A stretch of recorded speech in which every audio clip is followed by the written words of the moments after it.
Bonjour et bienvenue dans une nouvelle vidéo du cycliste. Est-ce que vous aimeriez aller au travail en Mercedes ou en Rolls-Royce par exemple? Personnellement, je dirais non. Non, car même si j'ai tout le confort du monde avec des sièges en cuir, chauffés, tout ce que vous voulez, je préférerais toujours le vélo. On est toujours en mouvement, jamais à attendre dans les bouchons en train de regarder le pare-choc de la voiture de devant. Et il ne faut jamais chercher de place de parking. Le vélo est juste l'efficacité et la simplicité même. Par contre, si l'on pouvait combiner le confort d'une voiture de luxe et l'efficacité, l'évidence du vélo, là je dirais pas non.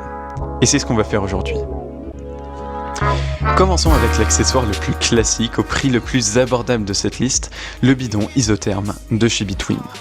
Pour l'introduire, laissez-moi vous raconter une petite histoire. Lors de mon voyage en Espagne il y a 2 ans, nous étions au bord du canal du Midi. Il faisait 40 degrés, pleine canicule, et nous n'avions pas d'ombre car il venait de couper les arbres malades. Dans ces conditions, on n'a souvent qu'une envie, de l'eau bien froide, mais avec ma gourde simple à l'époque, mon eau était très chaude. Du coup, après cette expérience désagréable, j'ai opté pour une gourde isotherme qui garde l'eau froide pendant plus de 3 heures, même quand elle est exposée directement au soleil. Déjà un super argument de vente pour les cyclotouristes, mais les vélotaffeurs en hiver, écoutez bien.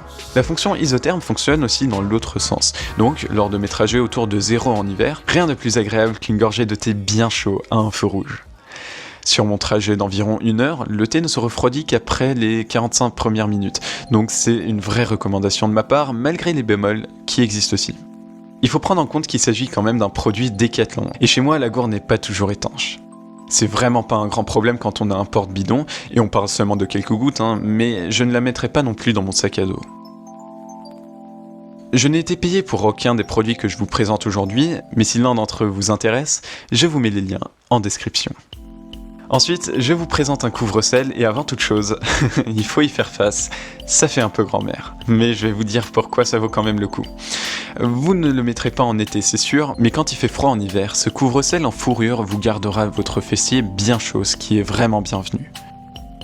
Il est super doux, super agréable, et vraiment en hiver je ne veux plus faire de vélo sans lui. Après, une chose qu'il faut prendre en compte, c'est qu'il faut l'enlever dès qu'on se gare ou dès qu'il pleut, mais à mes yeux ce sont des compromis négligeables comparés à son ajout en termes de confort. Par contre, je suis désolé, je n'ai pas de lien à vous proposer puisque je l'ai acheté dans un magasin de vélo local. Vous pouvez cependant regarder dans les magasins autour de vous. En dernier, je vous présente l'accessoire le plus sophistiqué et en même temps le plus cher de cette liste, quelque chose qui se veut révolutionnaire, des poignées amortissantes en bois.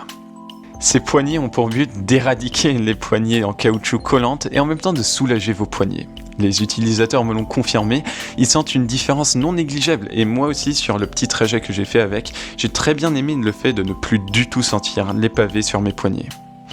Le tout est, comme vous le voyez, fait en bois, conçu par un menuisier allemand avec du bois local dans une usine locale qui emploie des personnes en état de déficience mentale. Pour ce qui est de la météo, il n'y a pas de problème non plus car elles sont huilées lors de la fabrication, ce qui tient très longtemps.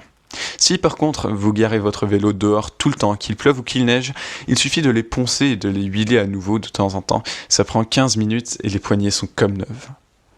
Une qualité implacable donc, et l'aspect écologique et social est absolument unique. Je n'hésiterai pas à les acheter donc si le prix était un peu moins élevé. Je comprends absolument d'où vient la barre des 200 €. Pour le coup, c'est vraiment de la haute qualité, mais aujourd'hui, c'est juste trop cher pour moi. Toutefois, je trouve que dans tous les cas, il vaut le coup de regarder le site, donc je vous mets le lien en description. Donc, merci de m'avoir écouté jusqu'ici. Si vous avez plus d'accessoires que je n'ai pas inclus dans cette vidéo, vous pouvez bien sûr les mettre en commentaire. Et puis sinon, je vous souhaite une bonne route très confortable. Salut!